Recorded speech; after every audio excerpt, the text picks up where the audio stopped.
ప్రభువునందు మిక్కిలి ప్రియులారా, ప్రభువైన యేసుక్రీస్తు నామములో ఇక్కడ కూడి ఉన్న దేవుని బిడ్డలైన మీకందరికీ, అలాగే విశ్వాసవాక్కు అనే ఆధ్యాత్మిక కార్యక్రమాన్ని వీక్షించుచున్నటువంటి శ్రోతలను మీకు అందరికీ కూడా ప్రభువైన యేసుక్రీస్తు నామములో అందరికీ కూడా హృదయపూర్వకమైన ప్రేమ వందనాలు. అమ్మ వందనాలు. బాగున్నారా? మీరు బాగుండాలని మానక మా ప్రార్థనలు. మేమందరము ప్రతిదినం ప్రతి ఉదయకాలము ప్రార్థన చేస్తున్నామనే విషయాన్ని నేను మీకు జ్ఞాపకం చేస్తూ ఉన్నాను. యేసుక్రీస్తు ప్రభుల వారు మీ వ్యక్తిగత జీవితాలలో నా ప్రభు ఏదైనా అద్భుతాన్ని చేయాలి, ఆశ్చర్యకార్యాన్ని చేయాలి,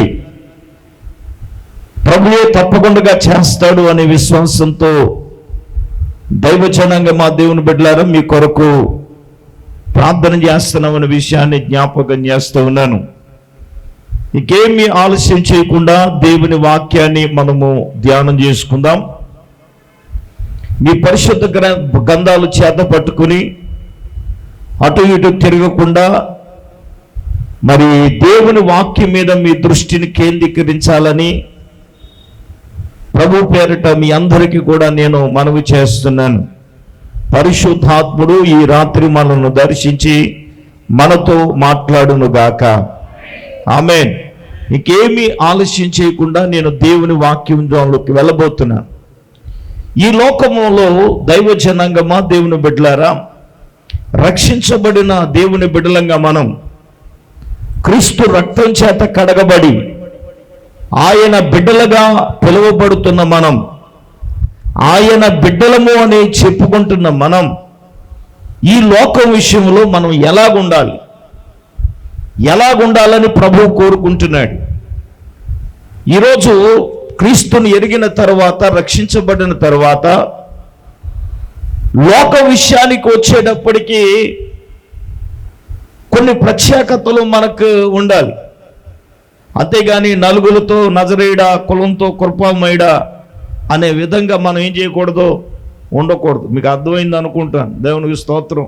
మంచిది దేవుని బిడ్డలారా, ఈ లోకం విషయంలో దేవుని నమ్మిన బిడ్డలంగా మనము ఎలాగుండాలి, ఎలాగ జీవించాలి అనేది అత్యంత కీలకమైనది.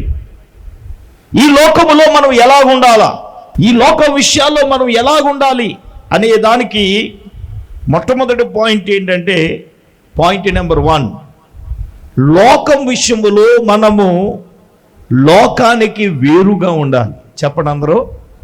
పక్కలు చేయకండి, చెప్పండి. మొఖం పెట్టి ఇంకా లోకానికి చెప్పండి, లోకానికి వేరై ఉండాలి. అందరు నా వైపు చూడండి, బాగానే చెప్పారు. లోకానికి మనం వేరై ఎలాగుండాలి, ఇది చాలా అత్యంత కీలకమైనది.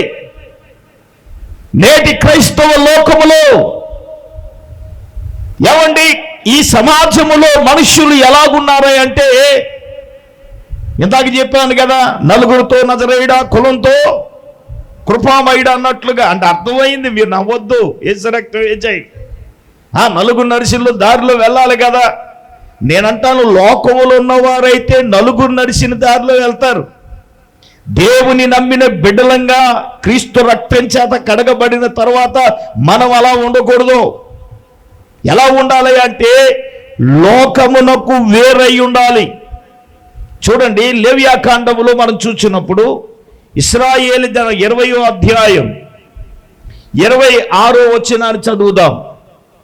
లేవియాకాండం 20వ అధ్యాయం 26వ వచనం.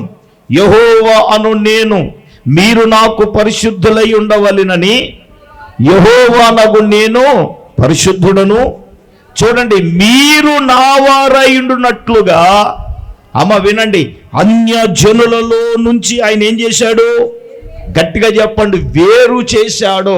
దేవుడే ఏం చేశాడు? మనల్ని లోకము నుండి, అన్యజనులలో నుంచి మనల్ని ఏం చేశాడు? వేరు చేశాడు. కాబట్టి ఖచ్చితంగా వేరుబాటు జీవితం, దీన్ని ఏమంటారండి? వేరుబాటు జీవితం. అపోస్తలుల కార్యగ్రంథం 2వ అధ్యాయములో కూడా 40 వచనంలో చూసినప్పుడు మూర్ఖులకు ఈ తరము వారికి వేరై, ఎవరికట? మూర్ఖులకు ఈ తరము వారికి వేరై మీరేం పొందాలి? రక్షణ పొందాలి అన్నాడు. 40 వచనం చదవండి ఒకసారి. మూర్ఖులకు ఈ తరము వారికి, గట్టిగా చెప్పండి, వేరై. దైవజనంగా దేవుని బిడ్డలారా, ఈ లోకములో మనం లోక విషయములో మనం ఎలాగుండాలి అంటే లోకానికి వేరుబాటు. ఒకప్పుడు ప్రభువుని ఎరగక ముందు మనం ఎలాగుండేవాళ్ళం అనంటే ఇంకా నోరు విప్పితే అన్నీ మనకేంటి? సంస్కృతాలే. ఇది నోరు విప్పితే అన్నీ ఏంటి? మన్నక్రాలే, అకారం అకార సుకారాలే, ఏసు రక్త వేజే. ఇప్పుడు కొంతమంది నోట్లో వస్తూ ఉంటాయి. నాకు చాలా ఆశ్చర్యం వేస్తుంది. ఈ అకారాలు మకారాలు అంటే ఏంటి అర్థమైందా? ఏంటి అలా చూస్తున్నారేంటమ్మా? అర్థమైందా? ఎప్పుడు లోకంలో ఉన్నప్పుడు మనం అలా తిట్టేవాళ్ళం. మరి క్రీస్తు రక్తం చేత కడగబడిన తర్వాత మనం ఏంటి? ఎలా ఉండాలి? ఒక ప్రత్యేకత, వేరుబాటు జీవితాన్ని మనం ఏం చేయాలి? మనం చూచిన వారే ఏదో బిఫోర్ క్రైస్ట్ ఆఫర్ అంటే ప్రభువుని ఎరగ ముందు మనం ఎలాగున్నాము, ప్రభువుని ఎరిగిన తర్వాత మనం ఎలాగున్నాము, ఆ వ్యత్యాసం, ఆ వేరుబాటు లోకానికి క్రైస్తవుడు చూపించాలి. అలా చూపించగలిగినోడే నిజ క్రైస్తవుడు. ఆమేన్. అంటే మేమంతా క్రైస్తవం కదన్నా. అవును, క్రైస్తవులు, సొంత క్రైస్తవులు, యేసు రక్తం వేసాయి. అదే హల్లెలూయా. ఏమైనా అనుకోనివ్వండి, దేవునికి స్తోత్రం. ఉన్నది మొగమాటం లేకుండా మాట్లాడడం అనేది అంతే కదా మరి. దేవునికి స్తోత్రం. ఈ మధ్యలో టీవీ ఛానల్ ఫోన్ చేసి, ఇలా మాకు ఆంధ్ర అంతా వెళ్ళిపోతుంది, యేసు రక్తం వేజే, మీలాంటి వాడు రావాలన్నాడు. నేనన్నా నాలాంటి వాడు వస్తే యేసు రక్తం వేజే. లేదు సార్, ఉండాలి సార్ అన్నాడు. క్రైస్తవుడు, దేవుని బిడ్డలనేవాడు లోకానికి వేరై ఉండాలా. ఇలాగే మున్సిపాలిటీ ట్యాప్ దగ్గర చాలా సందర్భాలు చెప్పాను. నీళ్ళు పట్టుకునే దగ్గర ఏం జరుగుతూ ఉంటాయి? ఎప్పుడో మున్సిపాలిటీలో అయిపోయి ట్యాపులు అనేది ఇప్పుడు మనకి పంచాయతీలో కూడా వచ్చేసిన ట్యాపులు. ఎప్పుడు ట్యాప్ ఇప్పుతాడని చూస్తాను. మన మోటార్ ఆగిపోయింది, నేను ట్యాప్ గురించి చూస్తుంది అది రావట్లేదే ఏంటి? ఒక బకెట్ అడ్డానికి ఎంత పట్టింది? అప్పుడు నాకు మోటార్ విలువ, ఆ విలువ తెలిసిందనమాట. దేవునికి స్తోత్రం. విలువ తెలియాలంటే అప్పుడప్పుడు అలా చేస్తాడు. హల్లెలూయా. మోటార్ వచ్చేయిందని ఇష్టం వచ్చాడు, చెలరైపోకండి. ఇలాగే ట్యాపులు పడుతూ ఉంటే ఒక ఆమె అంజురాలు నీరు పట్టుకుంటూ ఉంది. పట్టుకుంటూ ఉంటే వరుసగా బిందులు ఉంటాయి కదా, ఈవిడ వెళ్ళి పెట్టేచ్చే లోపల బిందు నిండిపోయింది. ఒక ఆవిడ, ప్రభు నమ్ముకున్న ఆవిడ ఏం చేసింది? నీరు వేస్ట్ అయిపోతుంది కదా అని ఏం చేసిందంటే ఆ నిండిని బిందు పక్కనెట్టి ఈవిడ బకెట్ అట్టుకుంది. అద్దుకో వచ్చేసి ఆవిడ ఇంకా మామూలుగా కాదు, నా వంతు అవ్వకుండా గొంతే చేసింది యేసు రక్తం వేజే. మామూలుగా కాదు, ఎన్ని మాటలు అంటే అన్ని మాటలు అనేసింది. హల్లెలూయా. ఈవిడేం తక్కువ కాదు. ప్రభువుని ఎరక ముందైతే ఈవిడ కూడా ఆవిడకి సాటి లేకుండా, పోటీ లేకుండా మాట్లాడే వ్యక్తి. ఇంకా ఎనలాక ఈవిడ ఏముందంటే స్తోత్రం అనుకుంది. హల్లెలూయా. అంతే కదా మరి. ఏమంటామా ఎవరన్నా తిడితే? గట్టిగా చెప్పండి అమ్మా. ఆవిడ బూతులన్నీ తిట్టేసి ఇంకా ఏ బూతులు లేదు, స్తోత్రం కూడా బూత్ అనుకుంది ఆవిడ. బాబుకు స్తోత్రం. నేను ఇలా తిడుతుంటే, అవును మరి నువ్వేం తిడుతున్నావు? స్తోత్రం అంటే నా ప్రభువుని ఏం చేస్తున్నావు నువ్వు? గట్టిగా చెప్పండి. స్తోత్రం. అప్పుడు అన్నదనమాట, ఏంటే ఒకప్పుడు నువ్వు తిట్టేదాను కదా, ఇప్పుడు ఎందుకు తిడతలేదు అని అంటే, యేసు ప్రభు నా జీవితాన్నే మార్చేశాడు. చప్పట్లు కొట్టండి గట్టిగా. ఆమేన్. నా యేసు ప్రభు నా జీవితాన్ని మార్చాడు. నిజమే. లోకానికి వేరుబాటు జీవితాన్ని మనం ఏం చేయాలా? మనం జీవించాలి. మాటలు చెప్పడం కాదు, క్రియారూపకంగా మనం చూపించాలి. క్రియారూపకంగా మనం చూపించినప్పుడే వేరుబాటు జీవితాన్ని. అందుకే అన్నాడు, రోమిలకు రాసిన పత్రిక 12వ అధ్యాయంలో పౌలు గారు మాట్లాడుతూ, తీయండి రోమిలకు రాసిన 12వ అధ్యాయం మొదటి 2 వచనాలు చదవండి. కాబట్టి సహోదరులారా, పరిశుద్ధమును దేవునికి సజీవ యాగంగా మీ శరీరాలు ఆయనకు సమర్పించుకొనండి. మీరు ఈ లోక మర్యాదను అనుసరింపక ఉత్తమమును, చూడండి, ఏం అనుసరించకూడదు? ఈ లోక మర్యాదలను ఏం చేయకూడదు? గట్టిగా చెప్పండి. మనం చేసేదాన్ని లోక మర్యాదలే కదా. పాస్ గారు ప్రార్థన చేసి వెళ్ళిపోండి మీరు, దేవునికి స్తోత్రం. మేము కూడా ప్రార్థన చేసి వెళ్ళిపోతాం మరి, దేవునికి స్తోత్రం. మరి ఎందుకు మళ్ళీ అక్కడ చేసే దాంట్లో మళ్ళీలో మేము ఎందుకు మరి? చాలా సంవత్సరాల క్రితం ఒక ఆవిడ, అదే ఏమంటారు, ఇల్లు మనం ఏమంటాం, పునాదిరాయి అంటాం కదా, పునాదిరాయి. అయ్యారు అంతా ఏం లేదండి, అంతా దేవుళ్ళోనండి. అంతా ఏంటి? దేవుళ్ళోనే. తీరా వెళ్ళిన తర్వాత అక్కడ ఏముందంటే అంత తేడాగా ఉంది యేసు రక్తం ఇచ్చి. నేనంటాను, క్రైస్తవుడు అనేవాడు లోకముతో రాజీ పడి ఏం చేయకూడదు? భక్తి చేయకూడదు. లోకంతో రాజీ పడ్డామా? మేము గత నవంబర్ నెల నుంచి ఒక 3 నెలలు 4 నెలలు మేము ఈడ్చేసాం, మామూలుగా కాదు. ఎందుకయ్యా అంటే లోకంతో యేసు ప్రభు అన్న నా పరిచర్య గురించి, నా సేవ గురించి నువ్వు అక్కదండ్రులను అన్నదమ్ములు అందరినీ వదిలేయమంటే మేము తాలింపేసాం, వేసి రక్తం వేసి. ఆ తాలింపుకి ఇప్పటికీ కూడా ఎంత ఇబ్బందులు పడుతున్నామంటే అంత ఇబ్బందులు పడుతున్నాం. అసలు నేను తీసుకునే విధానానికి, నేనుండే దానికి అసలు నా బాడీలో అసలు ఉండకూడదు. కానీ ఇప్పటికీ కూడా నేను వాకింగ్ చేయలేకపోతున్నాను. ఎందుకయ్యా అంటే మనం లోకంతో కొన్ని విషయాల్లో రాజీ పడితే అవసరం వదిలేసినా పర్లేదు. ఇప్పుడుగా ఏమీ లేని దానికి వదిలేసాం. నాకు వాళ్ళు లేరు, ఏళ్ళు లేరు, వేసి రాకపోతే ఎవరుంటాడు? వేసిపోవు తప్ప ఎవడుంటాడు మనకు? చెప్పండి. కష్టపడితే ఎవడైనా ఉంటాడు? చెప్పండి, గట్టిగా చెప్పండి. నీ చేత రోకలు పోటీ వేయించుకుంటారు అంటే అర్థమైందా? రోకలు పోటేసి మోకాలు ఎక్కడున్నాయి? వేసి రక్తం ఇచ్చి రోకలు పోటేసి చెప్తే ఎలా చూస్తుందో కాబట్టి దేవునికి స్తోత్రం. రోకలు పోటేసి మొక్కలు ఎక్కడున్నాయి? అంత ఓపిక ఎక్కడ ఉందండి? లేదు కదా.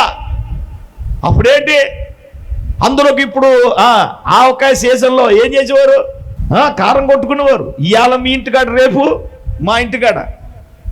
ఎలా చూస్తున్నారేంటమ్మా? అవునులే, ఈ బ్యాచ్ అంతా పోటేసి బ్యాచ్ ఏం కాదు, అంతా మిక్సీ గ్రైండర్ల బ్యాచ్ వేసి రక్తం వేయించి, అంతే కదా. మరి రోకలు అట్టుకోమంటే ఒక ఆవిడ ఇలాగ అంటుందండి. అలా కాదు, రోకల పోటీ ఎలాగే తెలుసా? ఇలాగేచ్చే అది మరి ఎలా పుడుతుందండి. నలుగుతుంది అది, నలుగుతుందా? నలగదు. ఎంతైనా కొట్టమండి, నలగదు అది. ఎక్కడున్నారు సార్ సమాజంలోనే? నేనేమంటానంటే క్రైస్తవుడు అనేవాడు లోకానికి ఎలాగుండాలి అంటే ప్రత్యేకత, వేరుబాటు, లోక మర్యాదను ఏం చేయకూడదు. ఆధ్యాత్మిక జీవితాలు తీసుకొచ్చేటప్పటికే మనకు పాసారా మీకేం తెలియదంటే అంటున్నాడు ఒక నన్ను, వేసి రక్తం వేచి, నీకేం తెలిసిరా అనే పెద్ద మనుషులు చాలామంది ఉన్నారు. దేవునికి స్తోత్రం, హల్లెలూయా. గట్టిగా చెప్పండి. లోక మర్యాదలను క్రైస్తవంలోనికి తీసుకురాకూడదు. వచ్చావా మనకు ఆ శోధన మామూలుగా ఉండదు కదా. ఆ శోధన ఏంటో మాకు తెలుసు. మా పిన్ని ఫోన్ చేస్తే అదే చెప్పాను, నిజమేరా బాబు, టీపీఎంకి వెళ్తుంది కదా మాట్లాడితే. అందుకే నేను మా మనవరాల కార్యక్రమానికి కూడా మా సంఘంలో వెళ్ళలేదు, కార్యక్రమానికి వెళ్ళలేదు. ఎందుకంటే వెళ్ళిన కాడి నుంచి ఏంటి చెప్పండి, మామూలుగా శోధన. చిన్న చిన్న విషయాల్లో మనం ఏం పడతామంటే రాజీ పడతాం. కానీ క్రైస్తవుడు లోక విషయంలో ఏం పడకూడదు, రాజీ పడకూడదు. ఎవడు రాజీ పడ్డు చెప్పనా? ఎవడైతే వేరుబాటు జీవితాన్ని కలిగి ఉంటాడో వాడే రాజీపరుడు. ఆమేన్. పౌలు అన్నాడు, నేను అన్నాను సజీవ యాగంగా ప్రభువుకి ఏం చేశారు చెప్పండి? శరీరాలు సమర్పించగలిగిన వాడే. ఈ కన్ను మంద కాదు, ఈ చేతులు మంద కాదు, మనమే కాదు. పౌలు ఏమన్నాడు? ఏమన్నా నా కొరకు సిలువ వేయబడి చనిపోయిన వాడు ఇచ్చిన ఈ జీవితం ఇంక జీవించేవాడు నేను కాదు, క్రీస్తు యేసే నాలో. మరి ఎంతమందిలో జీవిస్తున్నాడు చెప్పండి? పౌలు గారు అంటున్నాడు క్రీస్తు యేసే నాలో జీవిస్తున్నాడు అన్నాడు. మనం చెప్పగలవా? ప్రభువు నాలో జీవిస్తున్నాడు, ఆ జీవితాన్ని నేను కలిగి ఉన్నాను. ఈ లోకానికి వేరుబాటు కలిగిందా? లోకాశలకు వేరుబాటు కలిగిందా? లోక మర్యాదలకు, పద్ధతులకు, ఆచారాలకి, ఈ వ్యవహారాలకి వేరుబాటు కలిగిందా అని అంటే నలుగురితో నజరేయుడా చెప్పండి, కులంతో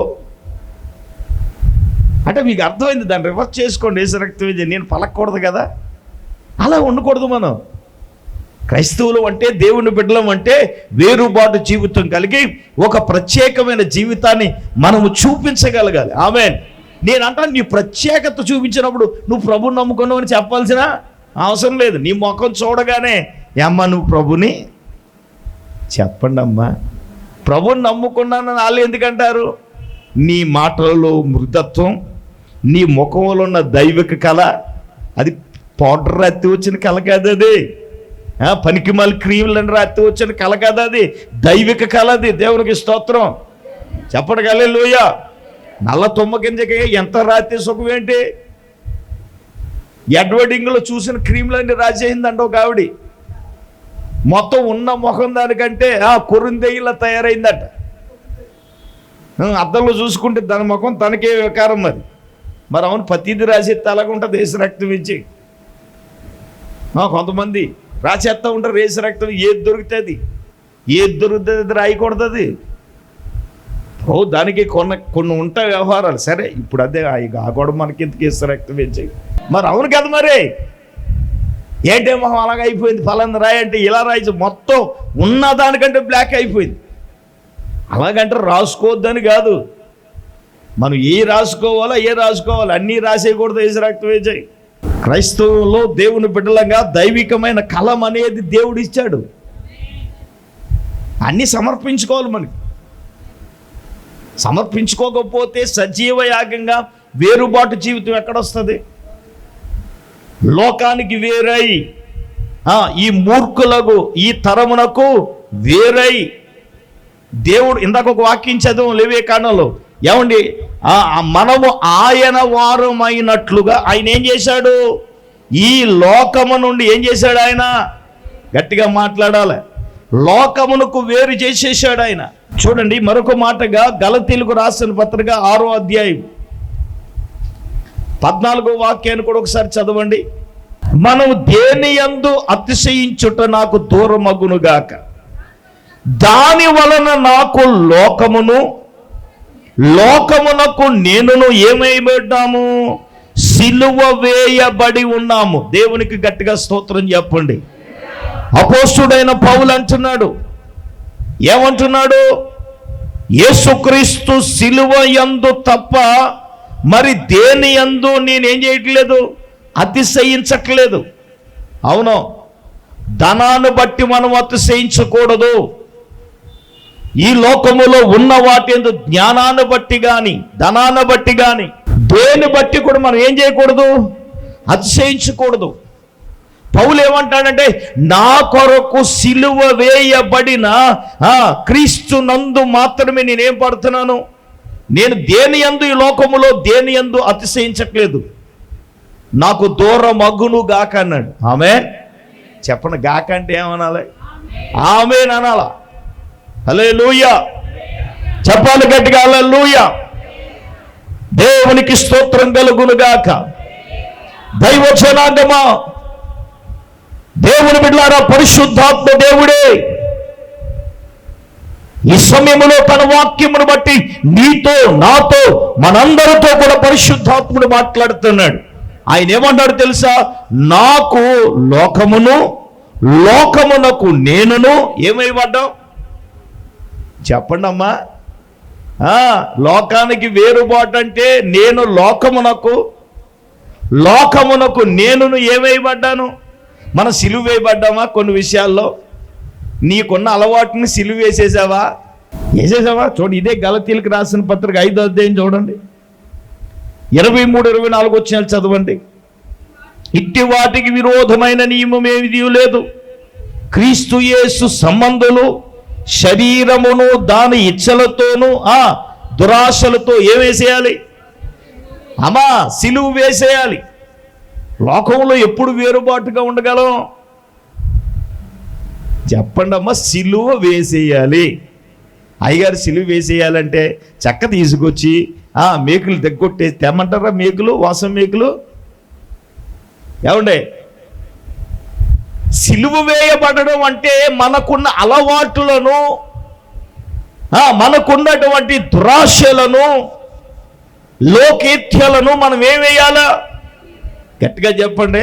మన వాళ్ళు చూడండి, గుడ్ ఫ్రైడేకి పెద్ద సిలువ మోసేసినట్టు ఫీలింగ్ వేసి రక్తం వేసి ఆడు పోజు. అప్పుడు నేను అన్నాను, ముళ్ళ ఉంటుంది కదా, ఈ కొరడిచ్చి కొట్టేలేసి రక్తం వేసి వీడికి అది మరి మళ్ళీ ముళ్ళకిరటం కూడా పెడతాడు. కొరడా దెబ్బలు ఉండవు, దేవునికి స్తోత్రం. ఆడు పోజు మాత్రం యేసుబాబులో గడ్డం పెంచేసి ఆ డామా ఆర్టిస్ట్ ఆడు వేసి రక్తం వేసి ఆయన కొరడాలు ఇచ్చి కొట్టేస్తే ఎలా ఉంటుంది? ఒక దెబ్బకి సాలాడు వేసి రక్తం వేసి. ఆడు అసలు యాక్టింగ్ ఆడు యేసుబాబా ఏంటనేది బయటపడుతుంది మరి. హలో, సిలువ వేయడం అంటే మన దురాశలను సిలువ వేసేయాలి. ఏమంటే మన శరీరేషన్లు ఏం చేయాలి? సిలువ వేసేయాలి. అదే కదా. మన అలవాట్లు ఏం చేయాలి? సిలువ వేసేయాలి. మన కోరికలు ఏం చేసేయాలి? మరి సిలువ వేయకుండా మనం ఎలాగా? మరి చేదుగా ఉంటుందా వాక్యం? చేదుగానే ఉంటుంది. మరి లోకానికి నువ్వు ఎలాగుండాలి? వేరుబాటు జీవితం కలిగి ఉంటేనే కదా. తర్వాత రెండవదిగా, యేసు ప్రభుల వారు ఈ లోకములో మనం ఉన్నప్పుడు మనం ఎలా ఉండాలి అంటే తమది కానట్టుగా ఉండాలి. లోకంలో ఎలాగ ఉండాలి? ఏదైనా తమది కానట్టుగా మనం భావించాలి. చూడండి, పేతురు రాసిన మొదటి పత్రిక 2వ అధ్యాయం 11వ వచనం చదవండి. ప్రియులారా, ఓకే, శరీరాశలు విసర్జించి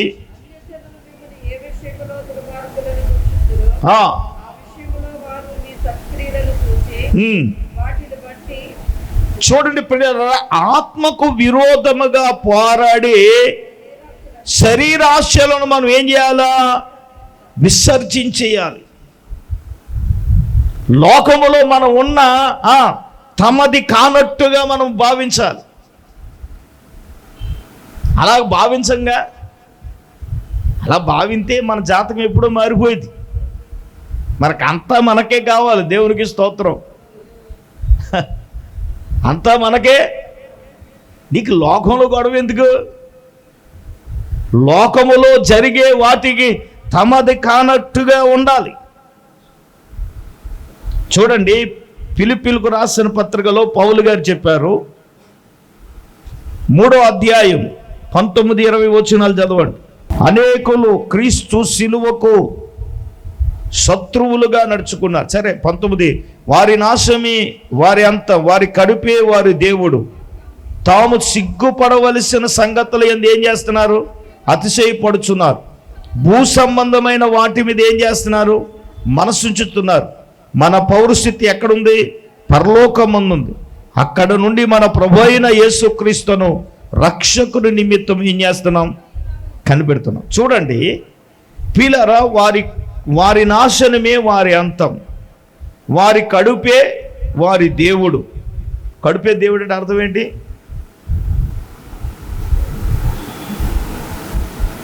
ఆసొస్తున్నారేటమ్మా. కడుపు అంటే అర్థం ఏంటండి? తిండి మినిస్ట్రీ. ఇంక తిండి ఉంటే కొంతమందికి ఏమవుద్ది? ఇంకా హల్లెలూయా. నేను ఒకసారి కూటానికి వెళ్ళాను, బిందు ప్రియ. ఒక ఆవిడి కరకర కరకర అంటే జంతికలు తెచ్చుకుంది, ఏం నవ్వులుతుంది అనమాట. ఇంకా కొంతసేపు అందరికి కొంతమందికి ఎలాగుంటుందంటే కంచు మేకలకు అత్తమను. మేక ఎప్పుడు చూసారా? ఇటు అలా చూస్తున్నారండి, మేకను చూడలేదా? అది మరి రక్తం ఇంక అత్తమాటలు ఏం చేయాలా? మేకలాగా నవ్వులుతూ ఉండాలి, పరపరస ఉండదు. నేను ఒక్కొక్కసారి గ్యాప్ ఇస్తాను కదా, గ్యాప్ ఇచ్చినప్పుడు దొరికేసింది యేసు రక్తం ఇచ్చి. గ్యాప్ ఇచ్చినప్పుడు ఏం చేసింది? దొరికేసింది యేసు రక్తం. ఏంటి ఆ సౌండ్ అన్నాను. ఈ లోపల పక్కన పిల్లంది, మా అమ్మని జంతికలు తెచ్చుకుందని తిన్నది. యేసు రక్తం ఇచ్చి పిల్లను పక్కనట్టుగా తింటా కలగొచ్చింది. యేసు రక్తం వేసి చిగ్గులేదా? యేసు రక్తం విజయ్ అంటే కొంతమందికి ఇంకా అత్త మాటలు మర ఆడుతూ ఉండాలి. ఇంకా అందుకే చాలామంది ప్రశ్న అడుగుతారు, తినడం కోసం బ్రతకాలా, బతకడం కోసం తినాలా? చెప్పండి మీరు. అలా మాట్లాడతలేదు ఏంటి? ఆలోచించి మాట్లాడండి మరి. అమ్మాయి, బతకడం కోసం తినాలా, తినడం కోసం బ్రతకాలా? బాయ్ ఎంత తెలుగు చెప్తున్నారు. కొంతమంది ఏంటంటే తినడం కోసమే బతుకుతున్నట్టుగా, వీళ్ళకి ఏంటి ఇంకా తిండి లేకపోతే ఇంక లేనట్టే. ఇంకా యేసు రక్తం వేచే ఇంకా మామూలుగా ఇల్లు పీసుకి పందిరేసేస్తారు. యేసు రక్తం వేచే వారి కడుపే వారి దేవుడు.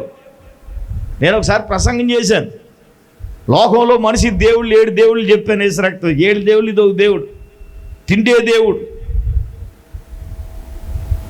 ఎవడు ఈ తిండి గురించి ఏం చేస్తారని వ్యవస్థనే పాడు చేసేస్తారు. యేసు రక్తం వేచే ఇంకేం మామూలుగా దెబ్బలాట. ఇగో వాళ్ళిద్దరు కొట్టేసుకుని యేసు రక్తం, ఇదిగో పాస్టర్ గారు మాట్లాడలేదు, హల్లెలూయా. తిండి కోసం మీరిద్దరూ కుక్కర్లాగా బాధేసుకుని యేసు రక్తం వేచే, మధ్యలోకి మళ్ళీ నన్ను లాగటమేంటి యేసు రక్తం వేచే? పాస్టర్ గారు కూడా కనీసం మాట అనలేదు. మీరిద్దరు కొట్టేసుకుంటే మొక్కల కోసం, మన సంగతి కాదు, ఎక్కడ జరిగిన సంగతి యేసు రక్తం వేచే. ఇదో గొడవ. ఎవడైనా ప్రసంగానికి పిలిచాడు ముందుగానికి వెళ్ళాడు అనుకోండి, వీళ్ళు బుర్రలు తినేస్తారండి. ఏంటి పాస్టర్ గారు మీరు దీని గురించి వాక్యం చెప్పాలి, దాని గురించి వాక్యం, నా మైండ్ అంతా పాడైపోదు. అందుకే నేను ఈ మధ్యన తెలివి నేర్చాను. ఏంటంటే ముందు వెళ్ళట్లేదు, కరెక్ట్గా ప్రసంగం టయానికి వెళ్ళాలి. ఇప్పుడు దాకా ఓ ఫోన్, అదే దేవునికి స్తోత్రం, ఇచ్చిమించి వదలలేదు. ఏం చెప్పండి, మామూలుగా కాదు, ఇంకా ఒక టైం అయిపోతుంది, వదలరా. దేవునికి స్తోత్రం. ఏమంటే తిండి గురించి వ్యవస్థనే పాడు చేయటం ఏంటండి? చూడండి, వారి కడుపే వారి దేవుడు. వాళ్ళ కడుపు నిండితే ఇంకేం అక్కర్లేదు. చూడండి, వారు తాము సిగ్గుపడవలసిన సంగతులు ఏం చేస్తున్నారంట? ప్రౌడ్గా ఫీల్ అవుతున్నారంట. ఏంటి చెప్పండి? సిగ్గుపడ విషయంలో ఏంటి? ప్రౌడ్. నేను కాబట్టి అడిగేసాను, యేసు రక్తం వేచే, నేను కాబట్టి కడిగేశాను, హల్లెలూయా. ఏం కడిగేసావు? నీ పాడు కానీ నీ కడగడం, ఆ విషయాలు ఏమడాలా? గట్టిగా చెప్పండి. ఇప్పుడు ఎంగిలాగులు వేసినప్పుడు కుక్కలు ఏం చేస్తాయి? ఏం చేస్తాయి? దెబ్బలాడేసుకుని ఇద్దరంతా చిరిగే చేర్చరకి, అది తిందో ఇది తిందో, భూమి పాలవుతుంది. సిగ్గుపడవలసిన విషయాలలో ఏం చేస్తున్నారట? లోకం విషయంలో మనం సిగ్గుపడవలసిన విషయాలలో కొంతమంది ఏం చేస్తున్నారంటే అతిశయిస్తున్నారు. వ్యవస్థలనే పాడు చేస్తున్నారు, పరిచర్యనే పాడు చేస్తున్నారు, పరిశుద్ధతనే పాడు చేస్తున్నారు, నీతినే పాడు చేస్తున్నారు. అందుకే లోకంలో ఉన్నట్టు తమది కానట్టుగా అసలు తిండి విషయంలో రాజీ పడ. అసలు మనకే ఉంటే చాలు, ఏది ఉంటే అది యేసు రక్తం విజయ్. మనకి ఇది ఉండాలి, అది ఉండాలి అనేది ఏం ఉండదు. ఇంకా చాలామంది అడుగుతారు, అయ్యారు ఏం వండమంటారు మీరు ఏం తింటారని. నేను అన్నాను ఒకరిని, ఏం తింటావు? బంగారం తింటానన్నా. ఏమన్నాను? అవి బాగా చూస్తున్నారేంటమ్మా, బంగారం తింటానంటే ఆడు పక్క నవ్వేసాడు యేసు రక్తం. ఏం తింటామంటే బంగారం, ఏది ఉంటే అది ఉండవయ్యా యేసు రక్తం వేచి. కథ మొత్తం కండిడి ప్రార్థన చేయకుండా ఉండన్నాను. ఏంటి సార్ అన్నాడు. కారం చెప్పండమ్మా, కండిడి ప్రార్థన చేసేలాగా ఉండొద్దు అన్నాను. ఆడికి అర్థం కాలేదు యేసు రక్తం వేచి. ఏంటి సార్ కన్నీటి ప్రార్థన అంటే? కొంచెం కారం గట్టిగా చెప్పండి. కొంతమంది వాళ్ళు ఎలా తింటారు అలాగే వేసేస్తారు, గుడ్డు కారం వేసి రక్తం వేసి. అయ్యారు కారం ఎక్కువైపోయిందేమండి, మరి కారం ఎక్కువ పోలేదా వేసి రక్తం వేసి. అసలే సింప్లిసిటీ. మనం సిగ్గుపడవలసిన విషయాలలో అతిశయం ఎందుకు? ఇంకో మాట అన్నారు అక్కడ, అదేంటో చెప్పనా? భూలోక సంబంధమైన వాటి మీద ఏముంచకూడదు, మనసు ఉండకూడదు. భూలోక సంబంధమైన వాటి మీదే. ఈ రెండవదిగా ఈ లోకములో మనం ఎలా ఉండాలంటే తమదు కానట్టుగా ఉండాలి. చూడండి, హెబ్రీయులకు రాసిన పత్రిక కూడా చూద్దాం. 13వ అధ్యాయము 14వ వచనం చదవండి. కానీ ఓకే, ఎదురు చూచుచున్నాము.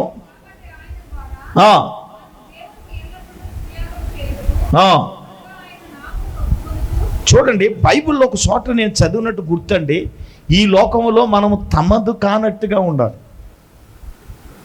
తమదు కానట్టుగా మనం ఉండడం అంటే ఏంటి? ఒరే బాబు, ఈ లోకంలో నిరవరమైన పట్టణం మనకు లేదు. మనకి ఎక్కడుంది చెప్పండి? పరలోకములో ఉంది. దానికోసం మనం ఏం చేస్తున్నాం? పరలోకములో ఉంది కాబట్టి పరలోకములో ఉన్న దాని కొరకు మనం ఏం చేస్తున్నాం అంటే మనం ఎదురు చూస్తున్నాం. ఈ లోకములో ఉన్నా కూడా మనం ఏదైనా తమదు కానట్టుగా ఉండాలి. ఆ ప్రత్యేకత మనలో ఉండాలి. పరిశుద్ధాత్మ దేవుడు ఆ ప్రత్యేకత మనలో ఉండాలని కోరుకుంటున్నాడు. గట్టిగా దేవుని స్తోత్రం చెప్పండి, దగ్గరగా చెప్పండి, హల్లెలూయా. ఆ ప్రత్యేకత. మూడవదిగా మనం చూసినప్పుడు ప్రియులారా, మనం ఎలా ఉండాలి అంటే లోకానికి మనం వెలుగుగా ఉండాలి. యేసు ప్రభు వారు చెప్పారు మత్తయి సువార్త 3వ అధ్యాయం 5వ అధ్యాయము 13 నుంచి మనం చదువుదాం. మీరు లోకానికి ఉప్పై ఉన్నారు.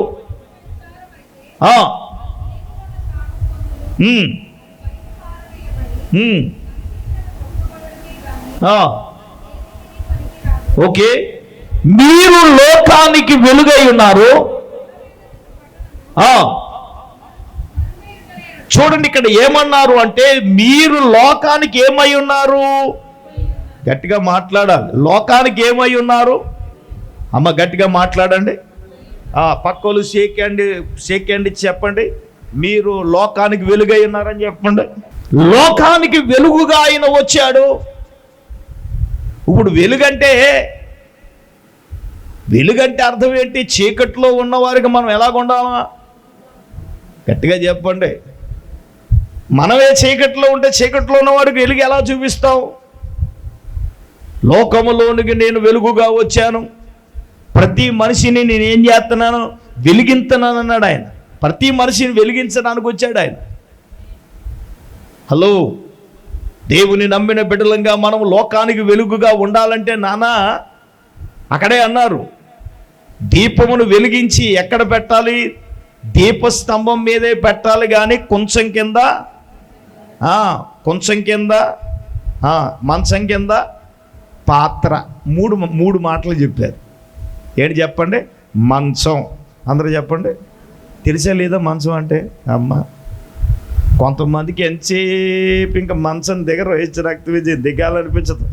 పొద్దున్న దిగాలనిపించదు, మధ్యాహ్నం పడుకుంటే. అసలు మంచము దేనికి సాదృశ్యం చెప్పన? నిద్రకి, సుఖానికి, సౌఖ్యానికి. చాలామంది అంట దీపం తీసుకెళ్ళి ఎక్కడెట్టారంటే వెలిగి రాకుండా. గట్టిగా చెప్పండి. సుఖములో సౌఖ్యములో ఉంటే నువ్వు ఎలాగో ఏమవుతావు? అలాంటి ఆరిపోతావు. దేవుడు 24 గంటలు ఇచ్చాడు. అందరు తలలు పైకి తెల్ల చూడండి. మనిషికి 7 గంటల నుంచి 8 గంటల వరకు నిద్రపోవాలి. చెప్పండి మనుషులు, గట్టిగా చెప్పండి అమ్మా.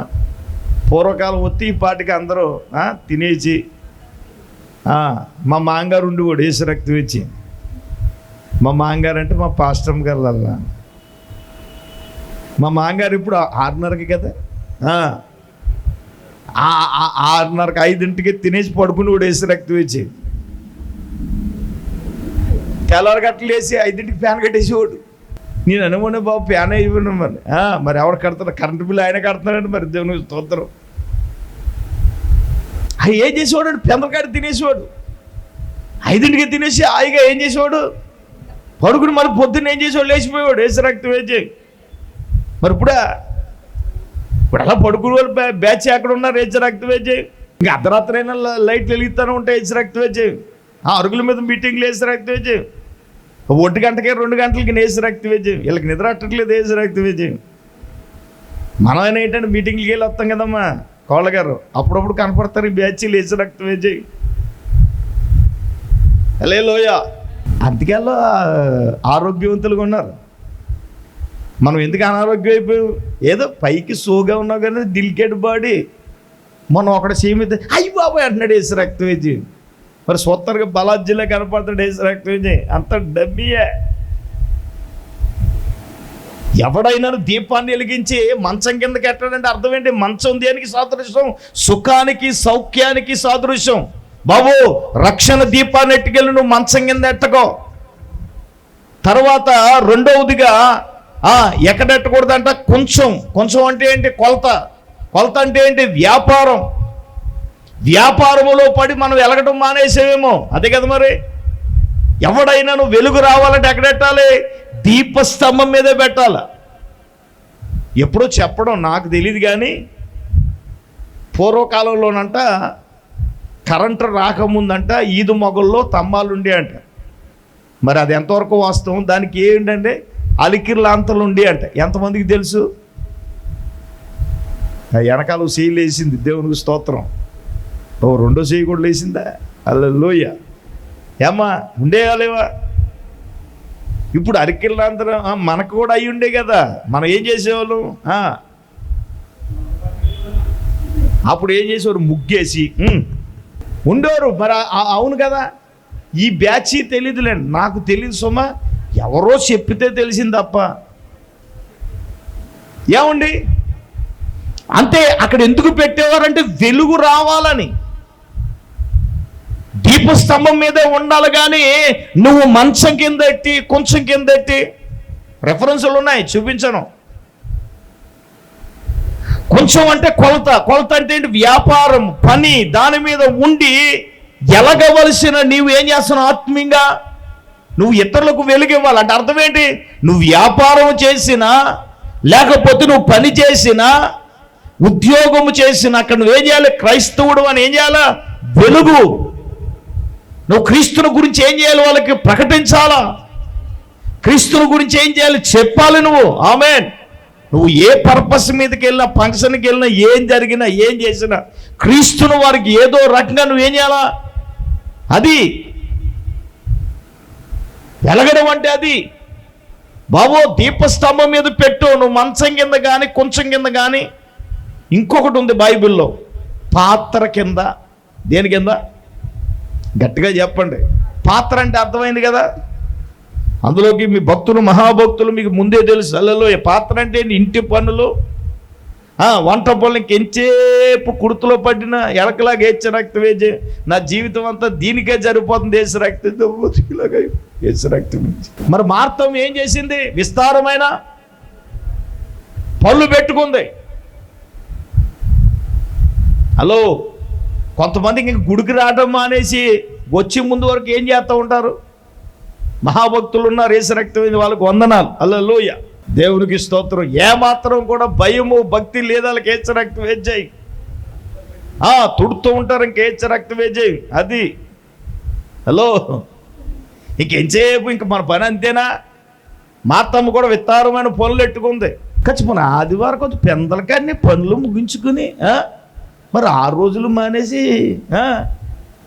ఈ రోజే పెట్టుకుంటారు మహాభక్తులు. దేవునికి స్తోత్రం. ఇక్కడ ఉన్న వాళ్ళు అందరం పరిశుద్ధుల్లో అగ్రగణ్యులు. దేవునికి స్తోత్రం. మీ గురించి కాదు, కొంతమంది భక్తుల గురించి చెప్తున్నాను. స్తోత్రం చెప్పండి, గట్టిగా చెప్పండి అమ్మా. మహాభక్తులు మీరు. దేవునికి స్తోత్రం. మామూలు భక్తులు కాదు. ఎంత పెందలగాడు వచ్చేస్తాం మనం. తెగలిగిపోతాయి మొక్కలు వేసి రక్తం వేసి. ఇంటికాడని చెప్తే ఇలా చూస్తలేదు, నీ ఆస్తి కొట్టేసినట్టు, నీ బంగారం దోసేసినట్టు ఉలుకు ఉండదు, పలుకు ఉండదు. దేవునికి స్తోత్రం. మళ్ళీ ఏంటంటే పూర్ణ మనస్సుతో, పూర్ణ మనసు అంట యేసు రక్తం వేచి హల్లెలూయా అంటే చేతులు లేవు. మళ్ళీ ఏంటి? పూర్ణ మనస్సుతో ఆరాధింతో. ఇంకేంటంటే పూర్ణ బలం అంట. హల్లెలూయా. పూర్ణ బలం హల్లెలూయాలే లేదు. అందరూ పూర్ణ బలంతో హల్లెలూయా చెప్తే ఏముంటుంది? దెయ్యాలు పారిపోతాయి. ఇప్పుడు స్తోత్రం చెప్పండి అంటే హల్లెలూయా. ఇక్కడ 2 నోర్లు వేసిన నోర్లు వేసినా మళ్ళీ ఏంటి? పూర్ణ బలముతో. పూర్ణ బలం రక్తం వేచి నువ్వు వెలగాలి, వెలిగించాలి. బైబిల్ ఏం చెప్తుంది? నువ్వు వెలుగు, ఇతన్ని ఏం చేయాలా? వెలిగించాలి. బాప్తిస్మిచ్చి యోహాను ఎలాగున్నాడు? మండుచు ప్రకాశించుచున్న దీపం వలె ఉన్నాడు. ఆయన వెలిగాడు. నువ్వు లోకానికి ఎలాగుండాలి? నువ్వు ఎలగాలి. ఏం చేయాలి? ఇతన్ని వెలిగించాలి. మరి నువ్వే ఎలగకుండా ఇతరులను ఏం చేస్తావు? ఏం వెలిగిస్తావు? నువ్వు కొంచెం కింద ఎడతావా? మంచం కింద ఎడతావా? పాత్ర కింద ఎడతావా? బైబిల్లో ఉంది. తీసుకెళ్ళి ఎక్కడ పెట్టాలంటే దీపస్తంభం మీద పెట్టాలి. అందరూ చెప్పండి, ఎక్కడ పెట్టాలి? గట్టిగా చెప్పండి అమ్మా. దీపస్తంభం మీద ఉంటేనే వస్తుంది. గట్టిగా చెప్పండి అమ్మా. అంతే కదండి. దీపస్తంభం మీద ఉంటేనే కదా వెలుగు వస్తుంది. మంచం కింద, కొంచెం కింద, పాత్ర కింద ఎడితే వెలుగు వస్తుందా? రాదది. ఇక్కడ అంటాడు, ప్రతి మనుషుడు దీపాన్ని వెలిగించి కొంచెం కింద పెట్టరు కానీ అది ఇంటి వారందరికీ మూసేశారా? వెలుగునిచ్చుటగా ఎక్కడ పెడతారు? ఏం మాట్లాడరేంటి? నేను 3 పాయింట్లు చెప్పాను. 3 పాయింట్లు చెప్పండి. 1, లోకానికి వేరుగా ఉండాలి. 2, లోకములో తమందు కానట్టుగా మనం ఉండాలి. అంటే మనం అంటాం కదా, ఏది శాశ్వతం కాదు, వెళ్తాప్పుడు ఏమి చెప్పండి అమ్మా. మరి ఏమి పట్టుకెళ్ళన్న దానికి అరగజ్జిన స్థలం కోసం కొట్టి చచ్చిపోతారు కదా. రక్తం వేచే ఏదో ముక్కుపడ గురించి. మరి సత్తా, మరి 3 అప్పచెల్లెళ్ళు, ఆమె ముక్కు పుడక, దాన్ని పంచుకోవాలంటే ఏమవుతుంది? పోనీ ముక్కలు చేద్దామంటే ముక్కలు చేద్దాం. పోనీ వాళ్ళ ముగ్గురు మాటకు వచ్చి ఆ ముగ్గురులో ఎవరు పాపం కొంచెం బలహీనంగా ఉన్నారో సరే వాళ్ళకి ఇవ్వచ్చు కదా. అబ్బే కుదరదు. 3 ముక్కలు చేయాలి ముక్కు పుడకనే. మళ్ళీ ఏం చేద్దాం? సత్తి ఏం పట్టుకెళ్తామే పిన్ని? మరి ఏం పట్టుకెళ్ళాలన్న దానికోసం ఏంటి? మరి వీళ్ళు దెబ్బలాట వేసుకుని మాట్లాడుకోరు. మళ్ళీ లేదా వీళ్ళ ప్రేమ తగలే యేసు రక్తం ఇచ్చి మామూలుగా కాదు. యేసు రక్తం ఇచ్చి మా అమ్మ ఉందనుకో, మా అమ్మ బతుకుండగానే ఇచ్చేసింది బంగారం అంతా. యేసు రక్తం ఇచ్చి మహాభక్తురాలు యేసు రక్తం ఇచ్చి. హల్లెలూయా. గట్టిగా చెప్పండి అమ్మా. ఎన్ని చేయనివ్వండి, నేనంటే ఆవిడకి అసలు ప్రేమ లేదు. దేవునికి స్తోత్రం. నాకు ఒక్కొక్కసారి బాధ వేస్తూ ఉంటుంది. ఇదే మరి ఎంత చూసినా ఎంత చేసినా బాధ లేకపోతే ఇలా అనకూడదు. కానీ వీళ్ళకి కూతుళ్ళు అంటేనే ప్రేమ, కొడుకులు అంటే అసలు ప్రేమ ఉండదు. అందరికీ కాదు, మహాభక్తులారా కొంతమందికి మాత్రమే. కొంతమంది కూతుళ్ళు చూడండి, కొడుకున్నారు మహారాజులా చూసుకుంటుంది దేశ రక్తం ఇచ్చి. హల్లెలూయా. ఏ తెల్లైనా ఉండాలని ఆశే కదా. నాకంతే మరి యేసు రక్తం ఇచ్చి, అంతే కదా. మరి ఇప్పుడు మహారాజులా ఉండాలనుకో అవి అలా చూస్తారేటమ్మా. పిల్లలు లేనట్టు నాకే ఉన్నట్టు అన్ని నేను చెప్పినట్టు మాట్లాడరండి. యేసు రక్తం వేచే, అంతే కదా. మరి ఈ లోకము అశాశ్వతం అని చెప్తావు నువ్వు. 3వది ఏంటంటే లోకానికి మనం ఎలాగ ఉండాలంటే వెలుగై ఉండాలి. మనం వెలగాలి, ఇతరులను ఏం చేయాలా? వెలిగించాలి. ఈ లోకములో ఎన్నో పరిస్థితులు మన జీవితాల్లో వస్తాయి. బైబిల్లో బాప్తిస్మిచ్చి యోహాను మండుచు ప్రకాశించుచున్న దీపం వలె ఉన్నాడని రాయబడింది. ఎవరి కోసం అండి? బాప్తిస్మిచ్చి యోహాను గారు. ఎలాగున్నాడండి ఆయన? మండుచు ప్రకాశించుచున్న దీపం వలె. మనం అలా ఉండాలి. మనం ఏం చేయాలి? మనం వెలగాలి, ఇతరులు ఏం చేయాలి? దేవుడు కూడా అదే అంటున్నాడు, నువ్వు లోకానికి ఎలాగ ఉండాలి, నువ్వు వెలుగు, ఇతరులు ఏం చేయాలి, వెలిగించాలి. చివరగా నాలుగవదిగా నేను చెప్తాను, లోకములో వ్యతిరేకతలు వస్తాయి. ఏమొస్తాయండి చూడండి. ఒకసారి మనం మత్తయి సువార్త 5వ అధ్యాయం 11, 12 వచనాలు చదువుదాం. నా నిమిత్తము జనులు మిమ్మల్ని హింసించి, చెప్పండి, హింసించి మీ మీద అబద్ధముగా చెడ్డ మాటలలో పలికినప్పుడు మీరు ధన్యులు, సంతోషించి ఆనందించండి, పరలోకమందు మీకు ఫలము అధికమగును. ఇలాగున వారు మీకు పూర్వం మందున్న ప్రవక్తలను హింసించిరి. గమనించండి, లోకములో క్రైస్తవునికి వ్యతిరేకతలు వస్తాయి. అంటే ఏం చేస్తాయి, నిందలు వస్తాయి. నిందించేవారు లేరా? ప్రభువుని నమ్ముకున్నందుకే కదా నిందలు. ఏమా అయ్యి బాబు మాట్లాడినాము, నిందలు ఎందుకో? ప్రభువుని నమ్ముకున్నందుకే కదా. నిందలు, హింసలు. ఇంకో మాట ఉందట, మీ మీద అబద్ధముగా చెడ్డ మాటలల్లో పలుకుతారట. చెడ్డ మాటలు అంటే ఏంటి? నువ్వు అనలేందే అన్నామని, చేయలేందే చేసావని, తిట్టలేందే తిట్టామని, ఎలలేందే ఇలా చెప్పుకెళ్తే బోలని ఉంటాయి. అంతే కదా మరి. అబద్ధం అంటే లేనిది ఉన్నట్టుగా క్రియేట్ చేసి మన జీవితాల్లో అనుభవించలేదా? మాట్లాడరేమండి, నిజమే కదా. క్రైస్తవంగా దేవుని బిడ్డలుగా ఎన్నో హింసలండి. మా ఆయన గారు ఎన్నో అన్నాడు మాట్లాడుతారు. పాస్టర్ గారు ఏం చేయాలండి? ఏం చేయాలి? గుడ్డిగారు పెట్టే ఏసు రక్తం వేసేవాడికి, ఏసు రక్తం వేసి. హల్లెలూయా, గట్టిగా చెప్పండి. మరి అవును, మరి అండాను మాటలంటాడు, కళ్ళు ఎత్తిపోయిపోయి ఏసు రక్తం వేసే. ఆడు మండిపోను, ఆడికి అనుమానం ఏంటి చెప్పండి? అనుమానం. ఫోన్ మాట్లాడితే అనుమానం. ఎవరితో మాట్లాడుతున్నావు? ఈడు అనుమానం తగలయ్యా. నిజంగా నేనంటాను, ఆడోళ్ళు చెయ్యాలని తెగింత మొగోళ్ళు ఏం చేయగలరు చెప్పండి? చెప్పండి. మనమైనా దొరికిపోతాం ఏసు రక్తం వేసి, వాళ్ళు దొరకరా బాయ్? హల్లెలూయా, దొరుకుతారా చెప్పండి? మనం అంతా తడికే, మనం అన్ని మాట్లాడిన ఏంటి దొరికిపోతాం. ఒక ఆయన అన్నాడు, ఆడది అబద్ధం ఆడితే నాగార్జున సింహుడితో గోడ కట్టినట్టేనంట. దేవునికి స్తోత్రం. లోకములో వ్యతిరేకతలు వస్తాయి. మన అబద్ధాలు మన మీద పలుకుతారు, మనల్ని హింసిస్తారు. కానీ ఆ వ్యతిరేకతలు మన జీవితంలో మనకు ఎదురైన మనం వాటిని ఏం చేయాలి? చూడండి, యోహాను సువార్త 15వ అధ్యాయంలో, యోహాను సువార్త 15వ అధ్యాయం 18, 19 వాక్యాలు చదవండి ఒకసారి. లోకములో మిమ్మల్ని ద్వేషించిన ఎడల మీరు ఎరుగుదురు, లోక సంబంధులైన ఎడల అయితే మీరు లోక సంబంధులు కారు, నేను మిమ్మును లోకములో నుండి ఏర్పరచుకుంటేని, అందుచేతనే లోకము మిమ్మల్ని ఏం చేస్తుంది? ద్వేషించుచున్నది. అమ్మ వినండి, నాలుగవదిగా లోకములో మనకు వ్యతిరేకతలు వస్తాయి, దోషణలు వస్తాయి. ప్రభువు వారు అన్నారు, లోకములో మిమ్మల్ని ఏం చేశాను? ఏర్పాటు చేసుకున్నాను. మనల్ని ఏం చేశాడు? గట్టిగా మాట్లాడరేమండి. ఏర్పాట్లో ఉన్న వారికి వ్యతిరేకతలు వస్తాయి,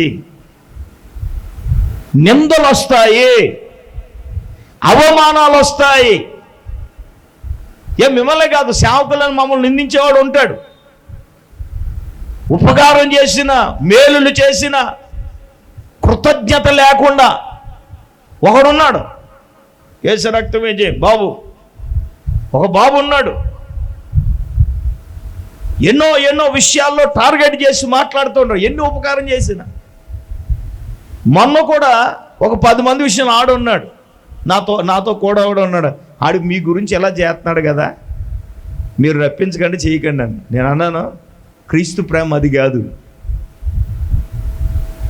నిన్ను ద్వేషించేవాడిని ఏం చేయమన్నాడు? ప్రేమించమన్నాడు. నిన్ను తిట్టిన వాడు ఏం చేయమన్నాడు? ఆడికి ఆకలి కొంటే అన్నం పెట్టు, వస్త్రం ఇండుగా ఉంటే ఏమిమ్మన్నాడు? వస్త్రం ఇమ్మన్నాడు. మనమా ద్వేషించేవాడిని ఏం చేయ? కల్లో కూడా, గట్టిగా చెప్పడం, కల్లో కూడా రానెత్తావా అంటారు. పళ్ళు నూరేస్తారు. హలో, యేసు ప్రభు ఏమన్నాడు తెలుసా? లోకములో మిమ్ము నుండి నేను వేరు చేశాను. ద్వేషిస్తారు, మిమ్మల్ని హింసిస్తారు, నిందలేస్తారు. ఏం చేయమన్నాడంటే సహించమన్నాడు. ఆయన ఏం చేయమన్నాడు? మరి యేసు ప్రభు వారు సహించలేదా?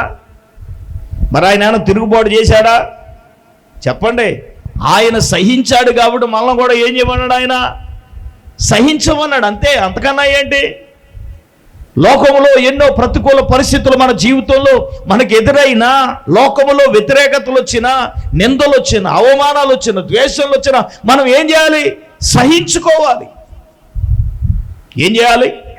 యేసు ప్రభులు వారే సహించారు కదా, యేసు ప్రభులు వారే ఓర్చుకున్నారు కదా.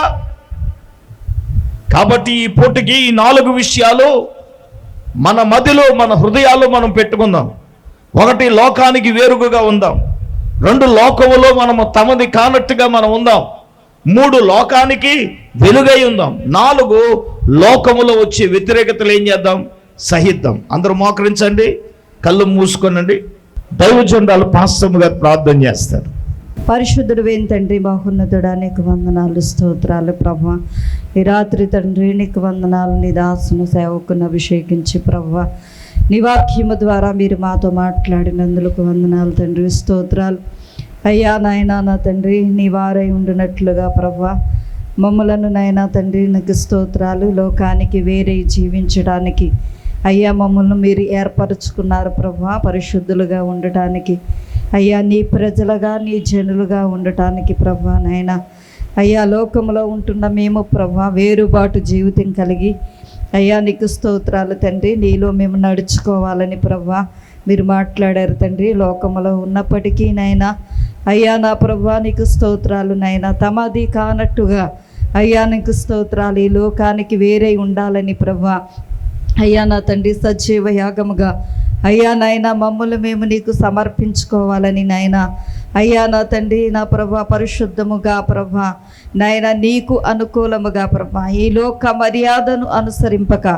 అయ్యా నా తండ్రి నీకు స్తోత్రాలు తండ్రి. పరిశుద్ధులుగా ప్రభా మేము బ్రతకటానికి నాయన వేరుబాటు జీవితం కలిగి ప్రభా మమ్మల్ని మేము మీకు అప్పగించుకోవటానికి నాయన సజీవ యాగముగా అయ్యా నాయనా నా తండ్రి మా శరీరాలను ప్రభా మీకు అప్పగించుకోవటానికి సహాయం దయచేయండి అయ్యా నాయనా నా తండ్రి. శరీర ఇచ్చలను ప్రభా అయ్యా నా తండ్రి నీకు స్తోత్రాలు తండ్రి. సిలువ వేయబడాలని ప్రభా మీరు మాతో మాట్లాడారు తండ్రి, నీకు స్తోత్రాలు నాయనా.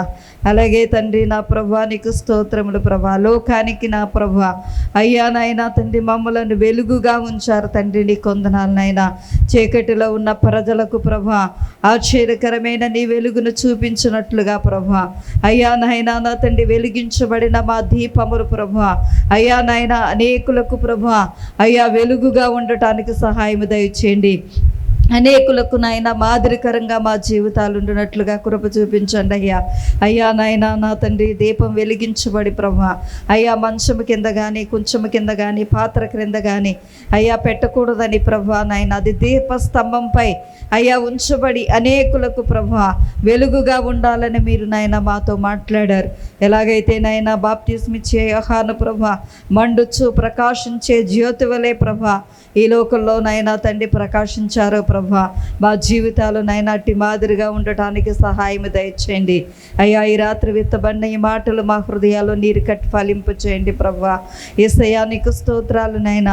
లోకానికి ప్రభా నా తండ్రి వేరుబాటు కలిగి ప్రభా అయ్యా నాయన నా తండ్రి నీకు స్తోత్రాలు నాయన. వేరుబాటు జీవితం కలిగి ప్రభా మేము జీవించడానికి సహాయం దయచేయండి నాయన.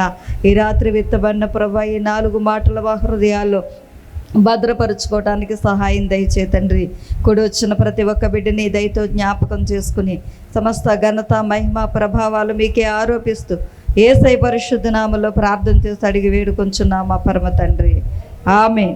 ఇప్పుడు మన పరమ తండ్రి అయిన దేవుని ప్రేమ, మన ప్రభువును రక్షకుడైన యేసుక్రీస్తు ప్రభుల వారి యొక్క దివ్యమైన కృప, పరిశుద్ధాత్మ దేవుని యొక్క అన్యోన్య సహవాసము ప్రభు బిడ్లారా ఇక్కడ కూడినకు వాక్యమైన బిడ్డలకు ఇప్పుడు ఎల్లప్పుడూ ప్రవచు పొందలప్పుడు సదాకాలము తోడైండును గాక. ఆమేన్, ఆమేన్, ఆమేన్, ఆమేన్.